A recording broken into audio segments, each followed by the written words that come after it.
আসসালামু আলাইকুম, কেমন আছেন সবাই? আমার আগে একটা চ্যানেল ছিল, ইউটিউব চ্যানেল, তো ওইটা আমি আসলে যে কারণেই হোক ডিলিট হয়ে গেছে। তো আমি নতুন একটা চ্যানেল খুলছি, আশা করি সবাই পাশে থাকবেন, সাপোর্ট করবেন। তো আজকে আমি একটা রান্না শেয়ার করতেছি। এটা হচ্ছে সবাই হয়তো চেনেন না, যারা চেনেন তাহলে তো চেনেনই, অনেকে ডাল দিয়েও রান্না করে খান। এটা হচ্ছে পাট শাক। এটা পাট শাক। তো পাট শাকটা আসলে রান্না করা একটু অন্যরকমই, সবাই ভালো, আমিও ভালো মতো পারি না এখনও, মাসি খাই দিছে, তো ওইভাবেই আমি একটু শেয়ার করার চেষ্টা করতেছি। এখানে একদম ঝরঝরা করে নেওয়া হয়েছে, হ্যাঁ, একদম ঝরঝরা করে দেখেন, কোনো পানি নেই, একদমই পানি নেই, একদম ঝরঝরা করে এক একটা পাতা যাতে খুলে যায় এটা। তো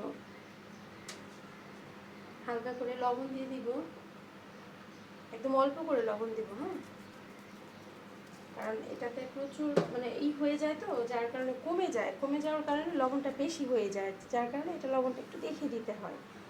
তো আমি পাট শাকে পেঁয়াজটা বেশি দিই, আপনারা কেমন খান জানি না, পেঁয়াজটা বেশি দেওয়ার চেষ্টা করি।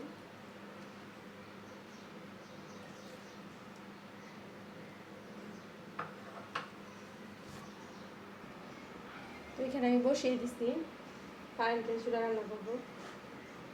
এই শাকটার এইটা হয়েছে কি, যেটা আমি বলতে চেয়েছিলাম সেটা হচ্ছে, এই শাকটা আপনার সব শাকের মতো না। এই শাকটা যদি আপনি ঝরঝরা করে রান্না করেন না, তাহলে আপনি এটা ঢেকে দিবেন না, ঢাকা তো গুলোও দিবেন না, ঢাকনা দিবেন না, এটা উদামি দিয়ে দিবেন, চেষ্টা করবেন একটু ভারী আছে। চুলায় আসলে গ্যাস নাই, যার কারণে কারেন্টের চুলায় বসাইছি। তো ভিডিওটা সুন্দর মতো হইতেছে না, সরি, দেখা যেতেছে না। এটা এখনই উনে যাবে, উনে গেলে এটা লাড়া দিতে হবে। এটা লাড়া দেওয়ার জন্য এই যে খুন্তির যেই পিছনের সাইডটা, এইটা না, এইটা এটা ব্যবহার করবেন, ওকে।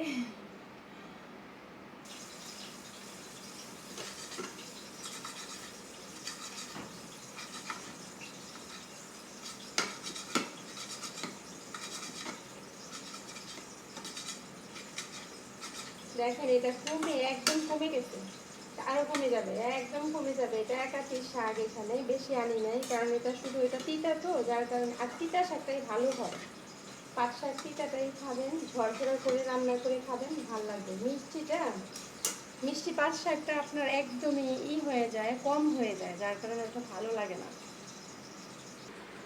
দেখেন আমার পুরা সস ফ্রাই প্যান একদম নিচে চলে গেছে, এই যে শাকটা একদম নিচে চলে গেছে।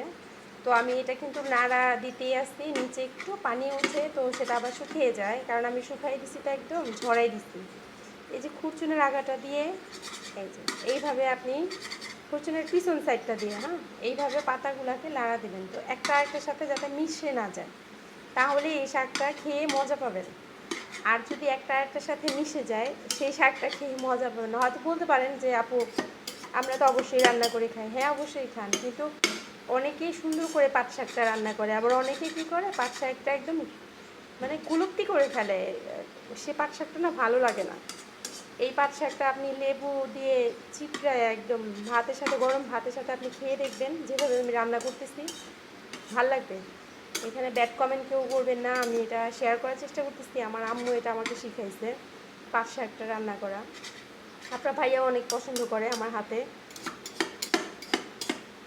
আর বাচ্চারা তো আসলে তিতা পাট শাকটা খায় না, কি আর বলবো, ওরা তো, ওদের বড় বড় মাছ দাও, মুরগির মাংস দাও, মানে ভালো খাবার ওরা পাতে নিবেই না, যার কারণে ওদের ক্যালসিয়ামের অভাব, সেই ছোট বাচ্চা লেগেই থাকে একটা পর একটা ঝামেলা, কি বলবো আর।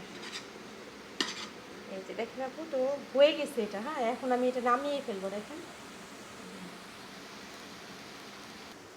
এটা এখন নামিয়ে ফেলবো, নামিয়ে বাগার দেওয়ার সময় আমি আপনাকে দেখাবো। এই দেখেন আমাদের গাছের আম, মাশাল্লাহ। তো এখানে হচ্ছে কি, আমি পটলের একটা জিনিস দেখাবো, দেখেন দুইটা জিনিস, পটলের দুইভাবে আমি ভাজা করছি। তো আমি ভাবলাম আপনাদের সাথে একটু শেয়ার করি। সেটা হচ্ছে, পটল আমি এটা কেটে একদম ছিলকা টিলকা সব কিছু ফেলে ভাজি করছি। দেখেন এগুলো কেমন যেন হয়েছে, একদম পোতানো পোতানো ভাব একটা, এই যে দেখতেই পারতেছেন। আচ্ছা, এটাও পটল, এটাও পটল, হ্যাঁ। পার্থক্যটা হচ্ছে এটা আমি ছিলকাটা ফালাই নিই, যার কারণে আঁচড়িয়ে নিয়েছি উপরের যে সবুজ অংশটা সেটা আমি আঁচড়িয়ে ফেলে দিছি, পরে একদম কাটা কাটা করে এটা ভাজা করতে এখন কত সুন্দর হয়েছে। এটা খেতেও অনেক ভালো লাগে, খুবই ভালো লাগে। এটা আসলে এটা ভালো লাগে না, এটা একদম পোতানো হয়ে যায় আসলে, দেখতেও ভালো লাগে না, খেতেও ভালো লাগে না। তো এটা হচ্ছে আপনার খেতেও ভালো লাগে আর অনেকটা মুচমুচে থাকে, কারণ ভাজা জিনিস আপনি যদি একটু মুচমুচে থাকে তাহলে ভালো লাগে, তাই না, কি বলেন? তো আমার সেই শাক সেটা এখন আমি বাগার দিব, আপনার সাথে শেয়ার করবো। এটা আমি নামিয়ে নিলাম, আমি এই পাত্রতেই বাগার দিব। আপনারা কি বলেন জানি না, আসলে আমি বাগার বলতেছি, ডালে যেভাবে বাগার দিই শাকটাও ঠিক সেইভাবেই দিয়ে পেঁয়াজ দিয়ে তেল দিয়ে করব। আমি এটা একটু ধুয়ে নিব।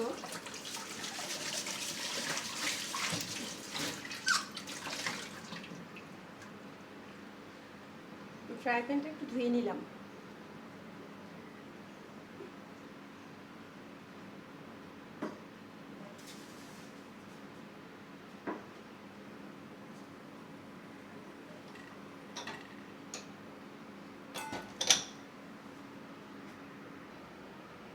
তো আমি এখন এই শাকটা বাগার দিব, এখানে তেল দিয়ে নিতেছি। তেলটা একটু বেশি দিবেন, বেশি বলতে মানে শাকে যতটুকু লাগে, হ্যাঁ শাকটা পরিমাণ দিয়ে দিবেন, তাহলে শাকটা ঝরঝরা হবে, ভাল লাগবে এটাই। আর এখানে আমি পেঁয়াজটা বেশি দিব, কারণ এই শাকের মধ্যে এই পেঁয়াজটা যদি আপনি ভাজা ভাজা করে একটু বেশি দেন না ভালো লাগে। যে দেখেন আমি এতগুলো নিয়ে নিচ্ছি,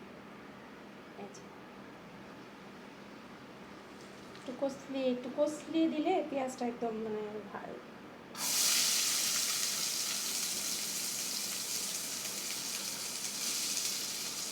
সবগুলো পিস দিয়ে দিচ্ছি।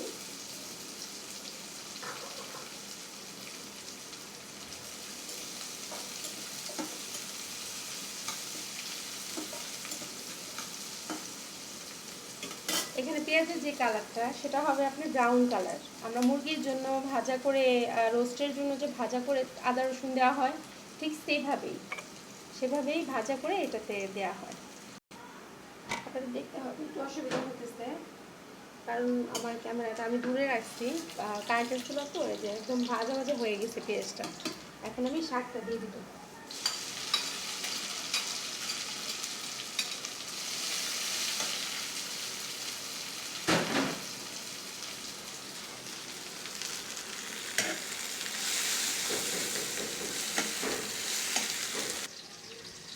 আমার শাক রান্না করা শেষ, দেখেন মানে